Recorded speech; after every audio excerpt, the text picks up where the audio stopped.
Good morning my soul family, welcome to my channel. সকাল সকাল চা টা সব খাওয়া হয়ে গেছে, কমপ্লিট হয়ে জলখাবার খেয়ে নিয়েছি। খেয়ে দিয়ে নিয়ে তো এখানে রান্নাঘরে এসেছি, মাকে একটু সবজি টবজি কেটে দিব। আর ওই যে চালা এসছে, মা গেছে ওই মাছ কিনতে। তো বললো যে সবজিটা একটু ততক্ষণে কাটতে থাকে। আমি বললাম সবজিটা একটু তাহলে কাটতে থাকি, তুমি দেখো মাছ। আর মাছ আমি চিনিও না, বুঝিও না কী মাছ কিনবো না কিনবো। মা গেছে মাছালার সঙ্গে মাছ কিনতে, ততক্ষণে আমি ডালে যে সবজিগুলো দেবে সেদ্ধ, তো সেগুলো বসে বসে আমি কেটে দিচ্ছি। তো ডালে সবজি খেতে আমাদের বাড়িতে সবাই খুব ভালোবাসে।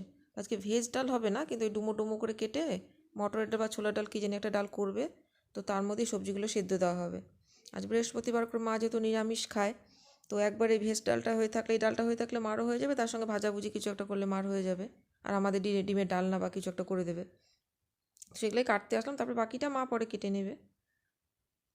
তো এই যে এইগুলো কেটে দিলাম আমি, কাটা হয়ে গেছে। এগুলো ডালে সেদ্ধ দেওয়া হবে, কি গাজর কোয়াশ যেগুলো ছিল ডুমো ডুমো করে কাটা হয়েছে। আর এই ডালে তোমার সোমবারের জন্য আদা লাগবে, লঙ্কা লাগবে, মানে ডালের মধ্যে দেবে। মটর ডাল হোক আর যাই হোক, এগুলো তো লাগে। তো আলু টালু যা যা সবজি আছে টুকরো টুকরো কেটে দিয়েছি। তো মাও চলে আসছে মাছ কিনে টেনে নিয়ে। তো চিংড়ি মাছ নিয়েছে, চিংড়ি মাছ নিল, সবজি কেটে নিচ্ছে মা। আজকে বেশি রকম রান্না হবে না, চিংড়ি মাছটাই হবে, আর একটা কিছু সবজি টবজি আর ডাল টাল হবে হয়তো। ডালের মধ্যে সব সেদ্ধ দেওয়া হবে, সেটারই কি আর লাগবে, ওইগুলোই সব কেটে নেওয়া হচ্ছে। আর ভাত বসানো হয়ে গেছে দুপুরের জন্য। আর এদিকে তোমার ডালটাও ভিজিয়ে রাখা হয়েছে, যাতে ডালটা তাড়াতাড়ি হয়ে যায়, সেদ্ধটা ভিজিয়ে রাখলে সুবিধা হয়।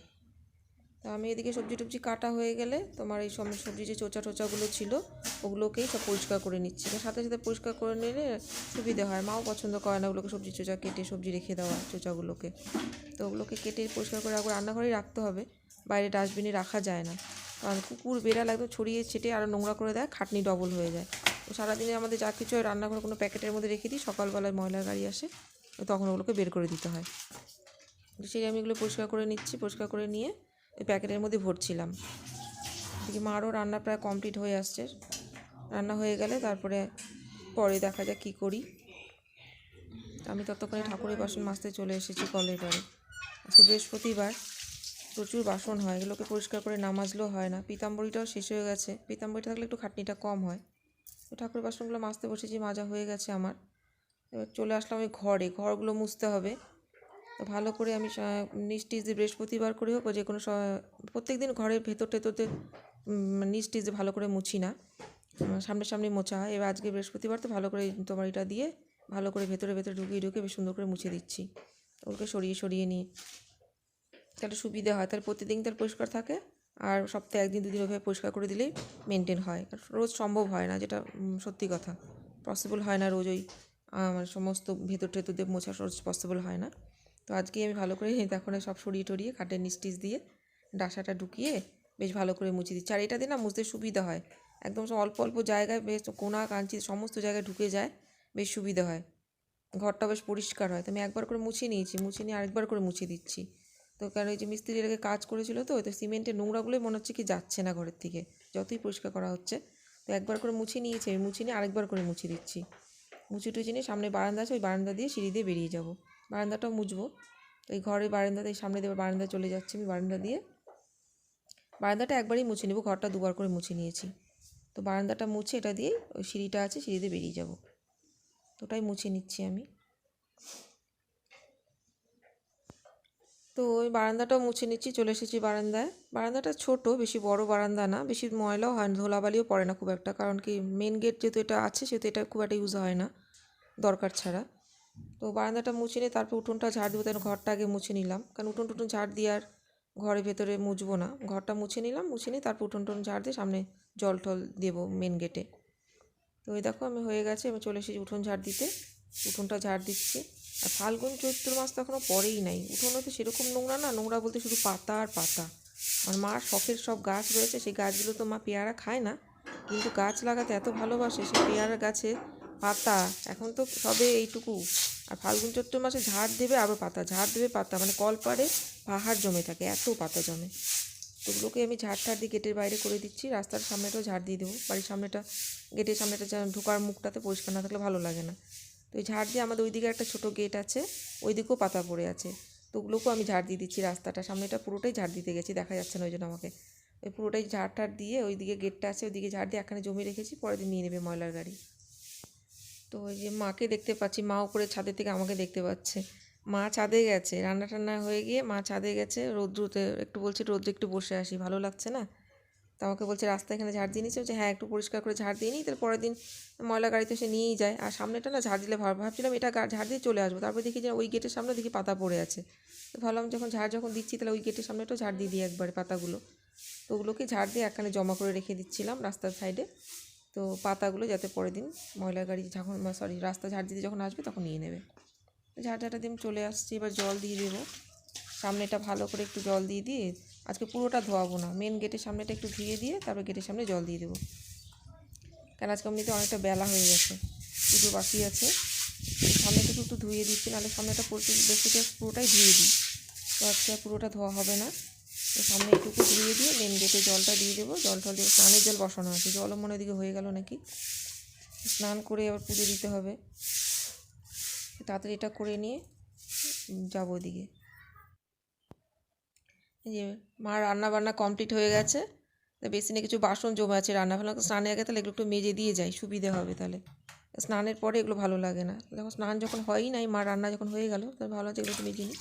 তো ওগুলো একটু মেজে নিচ্ছি, মেজে নিয়ে তারপরে রান্নাঘরটা একটু পরিষ্কার করে নিব, গ্যাস ট্যাস যেগুলো আছে ওগুলো একটু মুছে টুছে নিয়ে স্নানের জলটা দিকে বসানো আছে, হতে থাক, গরম হতে ততক্ষণ এগুলো মেজে নিই, কাজটা এগিয়ে যাবে। তো ভিম লিকুইড এগুলো মেজে নিচ্ছি, 3টে মতো জমা আছে, মেজে নিয়ে একটু রেডি করে দেবো, পরে ঝুড়ির মধ্যে রেখে দেবো, জল ঝরলে পরে মুছে তুলে নিতে হবে। একবারে এক গাদা জমে গেলে পরে ভালো লাগে না। এখানে কিছুটা জমানো যখন আছে, আবার দুপুরে খাওয়া দাওয়া হবে সেগুলো হবে, তো স্নান যখন হয় নাই তো এগুলোকে একবার মেজে নিচ্ছি, মেজে নিলে সুবিধা হয়। রান্নাঘরে যখন বেসিনটা নষ্ট হয়ে গেল কয়েকদিন, বোঝা গেছে কী অসুবিধা, কলের পাড়ে টেনে টেনে বাসন মাজা, মানে মানুষ একটা অভ্যেসের দাস, মানে কিছুই না, যাদের নেই তারা তো কলে করছেই। এবার একটা অভ্যেস হয়ে গেলে একটা মানে অস্বস্তি, হট করে যদি একটা মানে ওরকম অসুবিধা হয় তখন আর অসুবিধা হয়, সেগুলোকে আবার সুবিধের মতো যখন আবার মানে কাজে ধাঁচে চলে আসে তখন আর অসুবিধা হয় না। কয়েকদিন মনে হচ্ছিলো জল যে কত প্রয়োজনীয় জিনিস, রান্নাঘরে সেই জলটা যে কত কাজে লাগে, মানে বেসিনটা সেটা মানে হাড়ে হাড়ে কয়েকটা দিন টের পাওয়া গেছে। তো যাই হোক, এই দেখো স্টিলের বেসিনটা আমাদের লাগিয়ে নেওয়া হয়েছে, যেটা কথা বলছিলাম, আগে পাথরের ছিল, সেটা নিচটা তো ক্ষয়ে পড়ে গেল বলতে একদম ফাটা অবস্থা, ফাটাই ফেটেই গেছিলো, না ফেলে দিলে অবস্থা খারাপ হয়ে যেত। তো মিস্ত্রি এটাকে মানে ভেঙে ঠেঙে দিয়ে এটাকে বসিয়ে দিয়েছে, এখন সুবিধে হয়েছে কাজ করতে।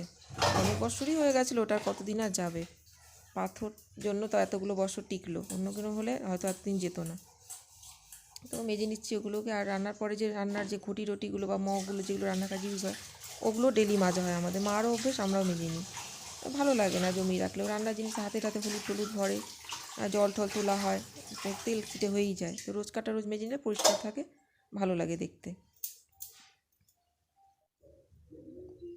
তো এগুলো মেজে টেজে নিয়ে আমি এবার যাবো রান্নাঘরে, গ্যাসটা মোছা বাকি আছে, তো গ্যাসটাও মুছে নিই, রান্না যখন হয়ে গেছে গ্যাসটাও মুছে নিই। তো গ্যাসটাকে আমি প্রথমে ভিম লিকুইড একটু ভালো করে মুছে নিই, আর রান্না করতে করতে মা বারবার করে গ্যাসটা মুছেই নেয়, যাতে সুবিধে হয় বারবার করে করতে না হয়। বাসনগুলোকে উপর করে দিয়ে কাপড় পেতে বাসনগুলোকে উপর করে দিচ্ছি, তাতে জলটা নিচে পড়বে না। তারপরে যখন জলটা পুরো ঝরে যাবে তারপর তুলে নেব, সেটাই উপর করছিলাম, উপর করলে তারপরে গ্যাসটা মুছবো। বেশি না, কয়েকটা বেশি বাসন ছিল না, যেটুকুই ছিল মেজে নিলাম। তো এবার হচ্ছে তোমার এই দেখো, এই যে মাজা টাজা হয়ে গেছে, এগুলো উপর করে দিয়েছি, গ্যাসের ওগুলো চাকতি টাকতি তুলে নিয়েছি, গ্যাসটা মুছে ওগুলো আবার মেজে নিব। তো গ্যাসটাকে মেজে নিচ্ছি, গ্যাসটাকে তোমার ভিম লিকুইড দিয়ে স্কচ ব্রাইট যেটা থাকে সেটা দিয়ে ভালো করে পরিষ্কার করলে হয়ে যায়। আমাদের রোজকার গ্যাসটা অত নোংরা পড়ে না, রান্না করতে করতে সাথে সাথেই একটু কিছু পড়লেই মা মুছে নেয়, একটু কিছু পড়লেই মুছে নেয়, ওই জন্য বেশি নোংরা হয় না। তো হালকা করে ভিম লিকুইড দিয়ে স্কচ ব্রাইট দিয়ে মুছে পরিষ্কার করে নিই, তারপরে তোমার একটা কাপড় ভিজিয়ে পরিষ্কার করলে ঝকঝক হয়ে যায়। অনেক বছরই কিন্তু আমাদের ওভেনটা, কিন্তু দেখো মেনটেন্স আছে জন্য ঠিকঠাক আছে, প্রত্যেক দিনই আমাদের পরিষ্কার করা হয়, খুব ভালো মতো এটাকে মেনটেন করা হয় জন্য ঠিক আছে, তেমন কিছু দরকার পড়ে না। ভিম লিকুইডে লেবু ভাবটা থাকে তো পরিষ্কার হয়ে যায়, খুব সুন্দর পরিষ্কার হয়। আর এই টাওয়ালগুলো দিয়ে পরিষ্কার করলে তো একদম সুন্দর পরিষ্কার হয়ে যায়, আরও তেল কাজটা আগে উঠে যায়।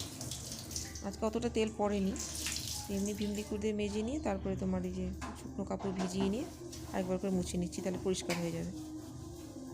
তারপরে গ্যাসের চাকরি যেগুলো তোমার বেসিনের মধ্যে তুলে রাখলাম ওগুলোকে মেজে নিব, মেজে টেজে নিয়ে স্নানে যাবো। চা বানাচ্ছে মা, আজকে কফি খাওয়াবে না, বললো আজকে কফি হবে না, আজকে চাই খা।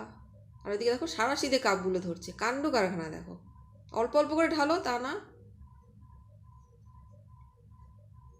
মার কাজই সব ইউনিক, দেখার মতো।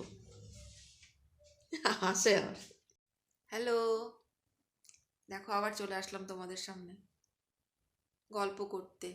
কারণ মা খবরের কাগজ নিয়ে মেতে আছে আর যে যার কাজে সব ব্যস্ত। আমি একা একা কী করবো, ভালো তোমাদের সঙ্গে একটু গল্প করি, তারপর তো আমার নিজের কাজে লেগে যাব। আর যেহেতু গতকাল যেহেতু 26 তারিখ গেছে, 26 তারিখে তো তোমার বন্ধ থাকে অফিস, আজকে তো খবরের কাগজ দেবে না। তো মা গতকাল থেকে খবরের কাগজটাকে মানে যত্ন করে রেখেছে। মা এত খবরের কাগজ পড়তে ভালোবাসে, সারাদিন যে কতবার পড়ে, সময় পেলেই পড়ে। ওই খবরের কাগজেই পড়ে যাচ্ছে, কী যে এত নিউজ খুঁজে বেড়ায় কী জানি না, ভালো লাগে হয়তো। পড়ে টড়ে নিয়ে তারপরে কিছুক্ষণ পর একটু সিরিয়াল টিরিয়াল হয়তো 2-1টা দেখবে। টিভি দেখার অতটা নেশা নেই, খবরের কাগজের খুব নেশা, বই পড়ার খবরের কাগজে ভীষণ নেশা। তা আমিও আমার কাজ করব, এখন একটু প্রাণায়াম করব, প্রাণায়াম করে নিয়ে তারপরে ভিডিওটা, আজকে সারাদিন ভিডিওটা এডিটিং কিচ্ছু করি না, মাঝে মাঝে একটু একটু ফাঁকে একটু করে এডিটিং করে রাখি। আজকে সারাদিন কিছু করা হয়নি, এখন পুরোটা এডিটিং করতে হবে। এডিটিং করব, এডিটিং করে নিয়ে তারপরে আমার আরও একটু কিছু পার্সোনাল কাজ আছে, সেগুলো করব। তাহলে যাই, আমি প্রাণায়াম করতে যাই, বুঝতে পারলে 7টা বেজে গেছে। এখন যদি প্রাণায়াম না করি, 1 ঘন্টা তো লাগবে, প্রাণায়াম করে তারপরে ভিডিও এডিটিং করতে বলবো, বুঝতেই পারছো অনেকটা সময় লেগে যাবে। তোমাদের সাথে একটু কথা বলার জন্যই আসলাম। তো তোমরা যে যার মতো কাজ করো, পরে আবার দেখা হবে আগামীকাল। আর আমার ভিডিওটা যদি তোমাদের ভালো লেগে থাকে, একটা লাইক কমেন্ট অবশ্যই সাবস্ক্রাইব করতে ভুলে যেও না। তোমাদের ভালোবাসা আমার ভীষণ ভীষণ ভীষণ প্রয়োজন। তোমরা আমাকে খুব ভালোবাসো জানি, আমিও তোমাদের ভীষণ ভালোবাসি। তো কোথাও যদি আমার দোষ ত্রুটি থেকে থাকে, ভিডিওর মধ্যে যদি কিছু ভুল করে থাকি, আমাকে তোমরা বলো কোথায় কোনটা ঠিক করতে হবে। আমি অবশ্যই সেটাকে চেষ্টা করবো নতুন করে কিছু করার। তোমরা ভালো থেকো, সুস্থ থেকো। আর রোজকার মতো একই কথা রোজই আমি বলবো, কিপ স্মাইল, বি পজিটিভ, আর সেলফ লাভ করতে কিন্তু একদম ভুলে যেও না। টাটা, দেখা হচ্ছে নেক্সট ভিডিওতে।